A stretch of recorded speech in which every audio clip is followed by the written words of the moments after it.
And welcome. We're out here at the Grampians, sort of a nice mountainous region about 3 hours west of Melbourne. I came out here last night and got some nice sort of sunset photos coming through some of these mountain peaks, and I'll put a few of them up on the screen now. And I went out to Boroka Lookout first and got some nice images of the jagged peaks going down the mountain range. And then on sunset, I went out to the Balconies. It's quite a popular sort of tourist attraction. There's these two sort of giant ledges, balconies sticking out over the cliff there.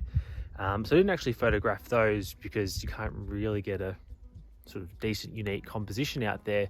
But I was just sort of going telephoto in on the mountain ranges and in the distance a little bit more. And this whole region is kind of filled with these granite peaks kind of going that jagged out of the cliffside there, so you get these really nice rock formations. And I'm actually surprised, I didn't realize how big the Grampians actually was.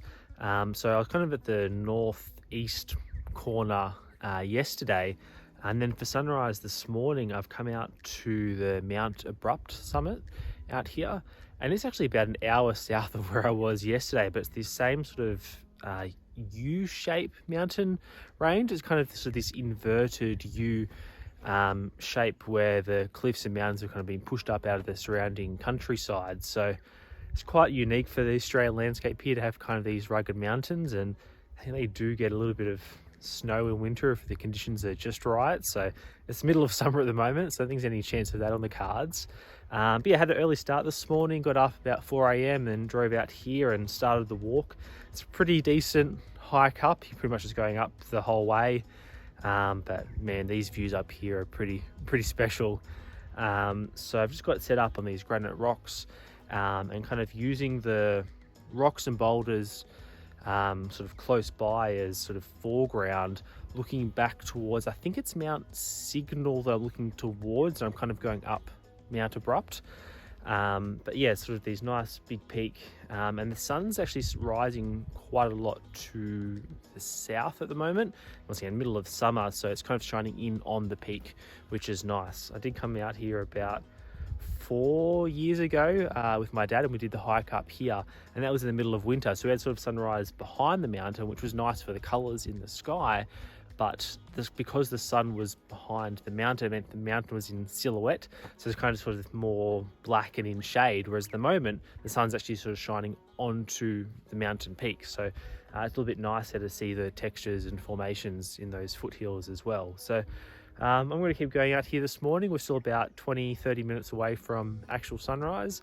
There's a little bit of wispy cloud around, not too much above, but there's a little bit over there on the horizon. So I've scoped out a few compositions. I got here a little bit early, so along the cliff line I've kind of marked different potential spots to come back to. So I'm going to go get set up on this first shot, get a few shots, maybe set up a time lapse here on the phone, and you get a few different angles and compositions throughout the morning. So yeah, fingers crossed we get a few nice shots.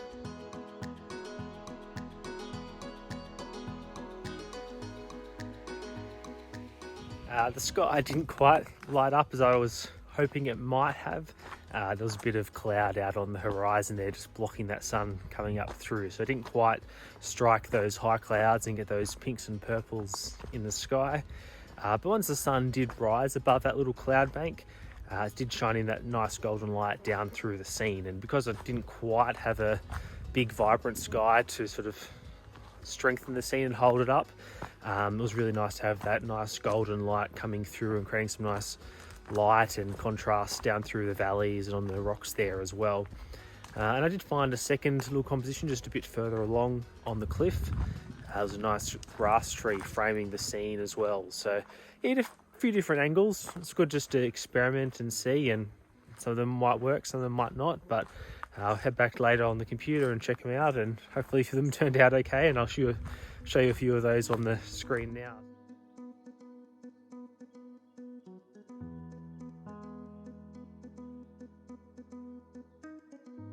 Up to this point, it's about a 45-50 minute trek from the car park up to the main Mt Abrupt summit. I think it's about an hour and a half or so. I didn't quite go that far. but I was quite happy with the scene here because I was a little bit lower on the mountainside, which meant I was able to sort of look up at Mount Signal up there, as if I've actually gained more elevation, I'd be looking down at the mountain, and it doesn't quite look as impressive because it's not really breaking above that horizon line. So yeah, there's a few steps ahead of me, so I'm just going to pause here. But yeah, gonna head back to the car and got a few other locations scoped out around the Grampians today. So just go for a bit of a drive and see what else we can find. Still out here at the Grampians, about an hour before sunset now. We're out at Reed's Lookout. It's quite a easy access plot here. You can just park in the car park down there, and this main lookout up here is only less than a 5-minute walk up. And on the other side of the car park are the Balconies, which I was at last night for sunset.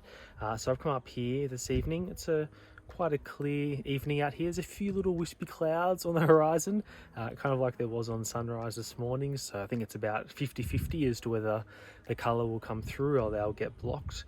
But nice sort of cool evening out here. It's been quite a warm day in the middle of summer, but it's starting to cool off now, a bit of breeze come through.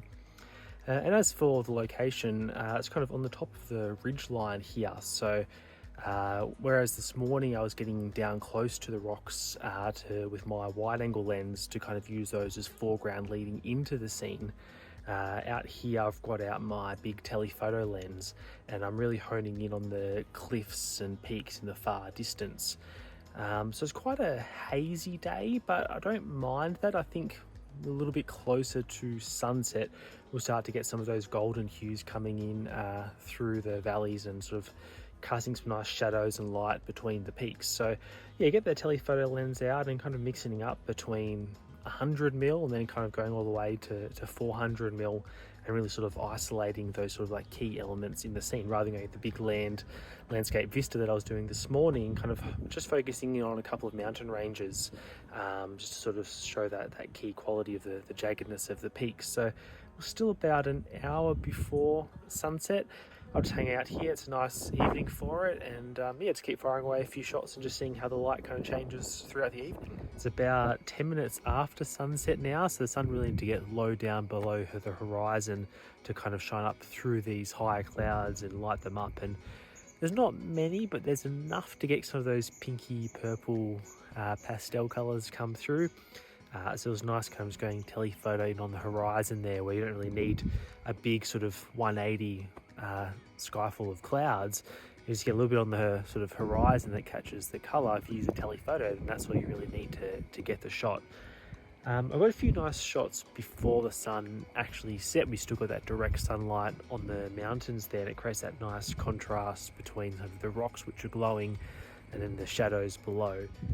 But now for that last 10 minutes or so, we have had no direct sun, so there's a lot more softer, even light coming through. I don't think I like the look of that as much on the cliffs and valleys. I think the direct sunlight was a little bit stronger, but didn't quite have the sky before when the sun was still a little bit higher. So now the sun's set, I've got the sky, but I don't necessarily have the light on the rocks. So I guess I have to go back through the photos and just see which ones work, which one didn't, and have a bit of a play around there. So I'll put a couple up on the screen now of a few of my favourite shots.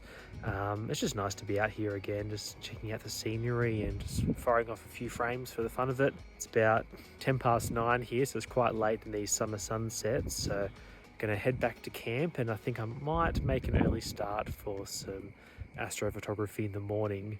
Maybe, if that alarm doesn't hit snooze.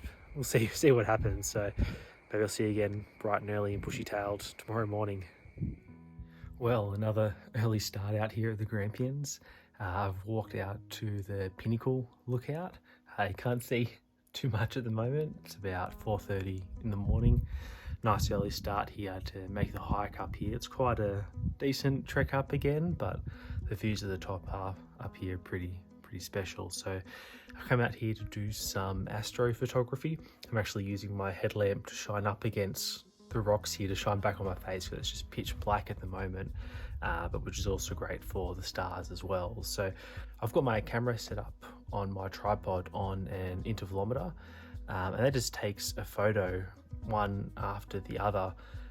So I've set it up to take about 150 photos or so, just back to back. And then the idea at the end of this is to maybe stitch that into a bit of a time lapse. I've never done a time lapse before, so quite keen to see how that actually turns out, and how the light is, and the sort of the motion of the stars up through the sky. So fingers crossed that turns out all right. But I've come to a location up here. There's these big granite boulders just before the main Pinnacle Lookout. And it was a location I actually visited a year ago, just before lockdown, and I've been sort of really eager to get to back since. But I thought I'd just take you through my process for shooting astrophotography, because I know it took me some time to work it out, what's the best sort of method and process through it. So first of all, tripod is essential, and a fast lens. So I've got my 16-35 2.8, but I was shooting astro before at f4, and on these modern cameras you need to bump that ISO up to make it brighter. F4 is more than enough as well sometimes. So in terms of shooting the scene and composing, because it is pitch black, it's actually really quite hard to see what's in your frame and what you're composing for. So two little tips that I found that have actually been quite helpful. One is use your headlamp or your phone torch and sort of shine that onto the scene just while you're setting up, just to see where the rocks are, if your horizon's level, if there's any sort of trees poking in from the side, that kind of thing, just to help align the composition and framing. But also to help speed things up, because when you're shooting astro, you say, well, my settings tonight, for example, ISO 4000, I've gone f3.2 just to get a little bit more depth of field up to the boulders, rather than f2.8 where it'd be a little bit more shallow depth of field, and 13 seconds. So at 16 mil, 13 seconds is enough that the stars aren't blurred in the corners of the frame. So the more you zoom in, so say you were to go to 24 mil or 35 mil, it's more of a telephoto shot on the stars. So the more you're zoomed in, the more pronounced their movement through the sky, which means you'll need to have a shorter shutter speed if you don't want that movement or blur. Or if you do, that's actually another effect in itself, to actually get those star trails. But for tonight, I'm keen to get those pinprick stars in the sky. So if you're shooting at 13 seconds every exposure, that's a long time to kind of set up and go through the frames, because this morning I was taking, I think, 8 or 10 frames just to line up the best composition. So to speed up that process, bump up your ISO to 20,000, 50,000, whatever kind of the highest levels are. Bring that shutter speed back down to 1 second. Now these aren't going to be usable frames, it's going to be noisy and grainy, but it allows you to quickly get that exposure and adjust the frame and composition quite swiftly through. So that's what I was doing there, pumping the ISO up, setting my tripod up, make sure it's level, and then just slowly adjusting the camera and ball head until the framing is sort of just what I wanted. And then once I've got that framing, then I can go back to my main settings. So bring the ISO back down to about 4000, and then bring the shutter speed up to 13 seconds just to even that out. So they're kind of two little tips, kind of shine a light on the scene to see what you're shooting, and then just speed up that framing process, because in pitch black, we don't know what we're doing. We're just taking a stab in the dark, literally. So it's good just to sort of speed that up and not settle for something. I'll just set the camera up and just point at the stars. It's going to look nice. Actually take the time to work the scene and maybe align the boulders, kind of maybe helping to frame it, or making sure that the Milky Way is center in the frame rather than on 1/3, whatever it might be. That just helps the process there. So I'm going to go back and check on this intervalometer and hope it's taking those exposures through the night. But if that time lapse does turn out okay, fingers crossed, I'll put it up on the screen now.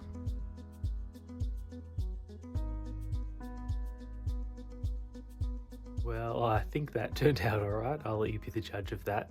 But it's nice conditions out here, no cloud, no wind, great for astro.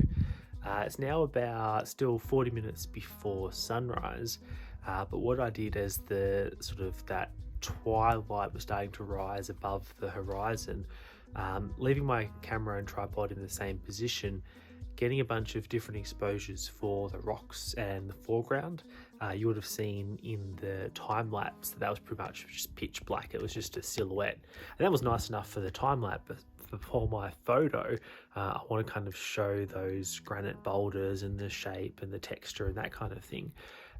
So after we kind of got some of this twilight coming up, I was doing some long exposures of the rocks and boulders, and bumping my shutter speed up to 30 seconds because there's no stars in those frames.